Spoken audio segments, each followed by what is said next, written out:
High, তো সবাইকে happy Holi. তো তোমরা দেখতেই পাচ্ছ আমি এখানে রেডি হয়েছি, আমি যাচ্ছিলাম আমাদের এখানে বসন্ত উৎসবে। তারপর গিয়ে দেখলাম বেশ সুন্দর অনুষ্ঠান হচ্ছিল। তারপর উদয়দা আমাকে প্রথমে ভূত বানিয়েছিল বলে আমি ওকে ভূত বানিয়ে দিয়েছি, যাই হোক। আর এই যে দুই হলুদ বাদর আর লাল বাদর, আর এখানে সাগর প্রেমিকের দায়িত্ব সহকারে ভূত বানাচ্ছিল।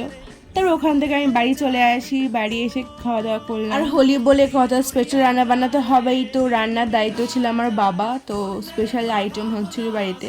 তা আমি, মা আর বাবাকে ভূত বানালাম। তারপর আসে আমাদের ফাইনাল রাউন্ড, সবাইকে পটল রং মাখানো। আর উইদাউট পটল রং হোলি ইজ নট হোলি, তাই না? আর আমি চাই না আমার মুখ দেখে তোমরা সবাই ভয় পেয়ে যাও, ওই জন্য আমি আমার মুখে ভিডিও ভালো করে করিও নি। তারপরে দুপুরবেলা বিরিয়ানি দিয়ে পেট পুজো করলাম। আর এইটুকু ভিডিওটা। So by.